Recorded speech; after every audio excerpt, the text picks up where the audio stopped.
Whenever you repress an emotion, your brain interprets that as a form of stress. So if you have a negative experience and you feel a negative emotion, and then you repress that emotion because you're trying to distract yourself by doing something else and the emotion makes you uncomfortable, or maybe it's because you're in public and you don't want to cry in public, you don't want to be emotional in public.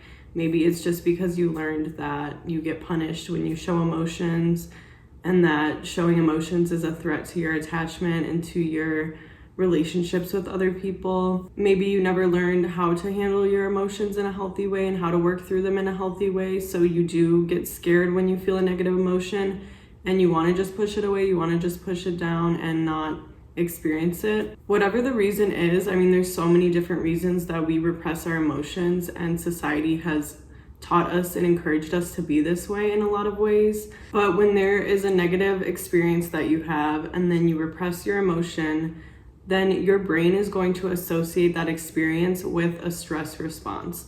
And so when anything reminds you of that experience, or when you have a similar experience, you're going to have a stress response. And this is why we end up with triggers. This is why we end up with PTSD. This is why people end up with borderline personality disorder. It's because we start to associate certain events with stress, with danger, with negative feelings. And your body thinks that you can't handle those things because you basically taught it that by repressing your emotions. And you made it think that you're not able to handle these things, and that these experiences are too dangerous or too painful for you to survive them. And so that's why we end up with fears of things. That's why we end up with hypervigilance. That's why you get really stressed or really angry when something happens or someone does something and it triggers you. It's because it's bringing up this emotional memory that is stored in your body. And it's just so easy to get caught up in this cycle of repressing your emotions, distracting yourself, feeling like you can't handle the pain. But the reality is, if you let yourself feel it, you're going to be able to cope a lot better with these feelings, and you're going to be able to release these feelings and not be holding on to all of this baggage that they bring. And this is why you have to feel to heal, because each time that you have a negative experience and then you have a negative emotion and you let yourself fully feel that emotion and be present with that emotion, and then get yourself back to a state of feeling okay, a state of neutrality, your brain is going to learn, okay, I can handle this experience. Like, there's nothing to be scared of. I just handled it. Now I'm good again. I let the emotion out. It's gone now. And over time, your brain's going to create a new association with all of these negative experiences. And you're no longer going to have these impulsive reactions and these extreme emotions and have all of these fears and these negative associations coming up for you. You just have to retrain your mind that you are able to handle these things, and you do that by feeling your emotions fully. Now, I'm not necessarily saying to act on them. Like, if you get triggered and then it makes you really angry, it makes you want to yell at someone, take it out on someone, obviously don't do that. But try to give yourself space to be angry, to sit with the anger in a way that isn't affecting anyone else. Or if you're really sad, try to let yourself cry, let yourself be sad, let yourself sit with the sadness and not judge yourself for it and not feel like you have to push it down. And obviously, you can't necessarily do this every single time that you have a negative emotion. Ideally, you could, but I know that a lot of us have jobs, and there are just certain situations where you can't just cry in public, unfortunately. But the more that you're able to do this, the more that you're going to be able to heal. And it doesn't matter if you do it every single time, but just try to do it as much as you can. I made a workbook that's going to help you with this process if you're interested. And basically the idea is that every time you have a negative emotion, you can use the prompts in this workbook to be present with that emotion and let yourself feel it. And then it's also going to help you identify any cognitive distortions you might be having. It has a lot of suggestions on healthy ways to release emotions and healthy ways to transmute emotions into other emotions, and lots of different information as well. But however you choose to do it, it's just really important to be present with the negative emotions you feel every time that you feel them. And we live in a society now where sometimes we might not even mean to do this, but we're just so used to being overstimulated that when you have an emotion, it might just be a habit for you to go on your phone, like, because you're just not used to sitting in silence. You're not used to just sitting with yourself. So this is something you really have to make a conscious effort to do, is to just sit with the emotion, not scroll on Twitter, not watch TV, not do anything else, and just allow yourself to be present with that emotion and to allow yourself to feel it and explore it.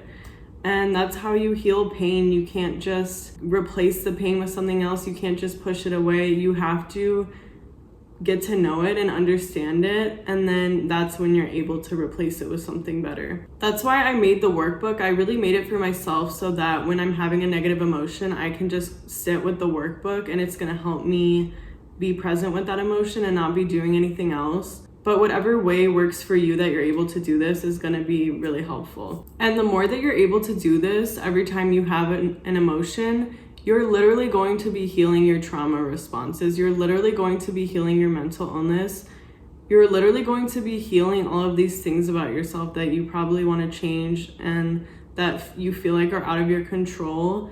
This is like going to change your life so much. I also recently learned that this applies to physical pain as well. And if you're having extreme physical pain and you actually are present with it and focus on the sensation, it kind of lessens it a little bit, and then it also helps you develop a healthier relationship with pain and sickness. So I've dealt with chronic illness in my life, and I had gotten to the point where I just would panic when I have symptoms. I would just need it to end immediately, just feel like I couldn't handle it.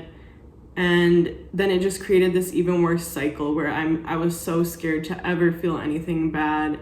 I mean, it's like when you've spent years of your life sick, years of your life in pain, it just gets to a point where you feel like you have no tolerance for any of it. And that's where I was at. And I was just wanting to avoid it for the rest of my life. But now with this knowledge, it's helped me to feel like I can handle physical pain and I can handle periods of sickness. Because when you're present with it and when you tell yourself it's going to be okay and you help yourself through it and then you end up okay again, you're creating that new association and you're teaching your body that it's safe to feel this way and that you can handle it. And that's really the important part of this process, is just teaching yourself that you can get back to feeling okay again. And that's what your body and your brain is going to register, and that's what's making the difference.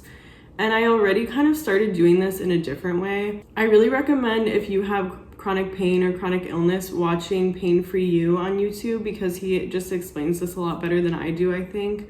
But he basically talks about when you have a symptom or when you have pain, kind of like comforting your body, talking it down, calming yourself down. So when I would have a symptom, I'd be like, okay, thank you for bringing this to my attention.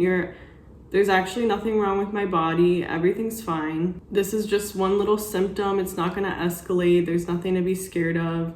I appreciate you, and it's okay for you to go away. You don't have to feel this way. Because for a lot of people, our pain or our symptoms are not actually indicative of a bigger issue. For a lot of people, we have pain and we have symptoms because we've made our body believe that it has to be on high alert and that it should be scared of something and that it should be alerting us to any issues.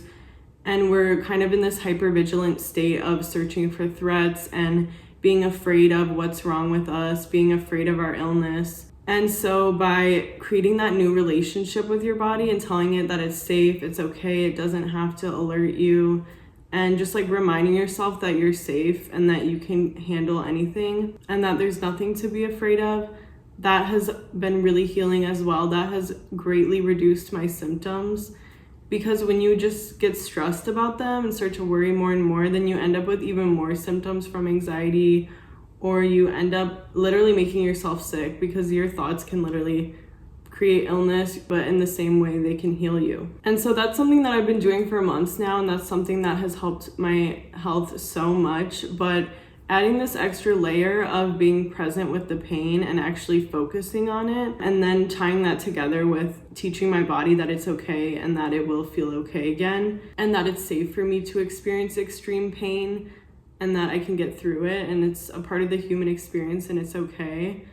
that has just been so healing and so life-changing. I actually only did this once with physical pain, where I was actually present with my physical pain. A couple days ago, I had really bad period cramps and I tried this out. And I already feel like it just that one time healed my relationship with sickness and with pain, because before that, I just never wanted to feel any pain or any sickness ever again, because I've spent so many years of my life feeling that way.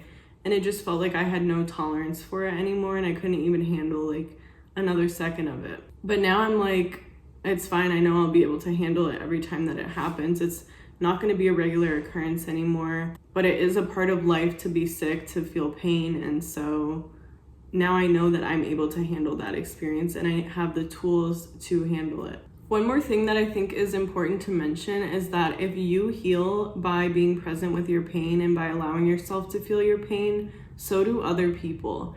So if you're trying to comfort someone or help someone through something, the best thing that you can do for them is to allow them to be present with their pain and allow them to feel their pain and hold that space for them too. I feel bad because looking back, I always would try to distract people from their pain to make them feel better, or I would try to help them think positively, because one, that's the way that I handled my own emotional pain, and two, it made me uncomfortable to see these people in pain because I care about them deeply. I don't want them to be sad. I don't want them to be hurt. And so I would always try to help them through making them focus on something else or helping them to see the positive. But that's something I really want to be mindful of moving forward and totally change the way that I react to people's pain, because that's just not the healthiest way to deal with pain. If you actually felt your pain and were present with it every time that something happened to you, you wouldn't have any like baggage. You wouldn't have any old stuff coming up affecting you. Like, you would literally be able to be free of anything. You wouldn't have old pain affecting you. You know what I mean? But no one has really lived a life like that, where they let themselves feel everything and fully embrace their emotions. But the closer that you can get to that, the more that it's going to improve your life and heal you. But yeah, that's just something I wanted to mention, because I know it can be hard to see people you love in pain, and you don't want to just let them be sad or see them being sad. You want to make it go away. You want to help them. But the best thing that you can actually do for them is to just create that space for them to feel it fully. I see it happen all the time where someone's crying and then people are like, don't cry.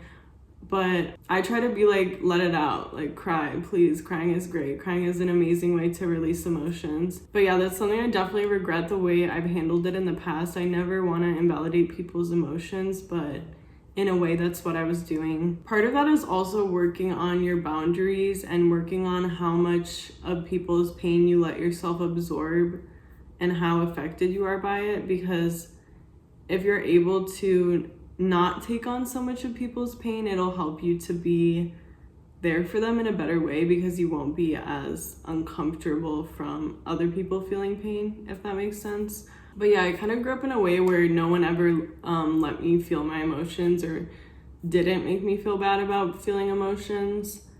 And so I just never learned this. I just never let myself be present with my emotions. And it has been so life-changing. And I'm sure there's other people out there who also never learned this.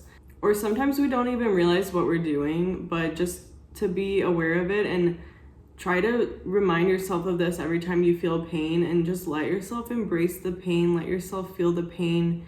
Pain is a beautiful thing, and if you can actually just be present with it and give it the attention that it's asking for, then it won't affect you any longer after that point, after you let yourself feel it. I hope this video was helpful. I know it's definitely changed my life to learn this information, and I'll link below the Processing Emotions workbook if you want to get that.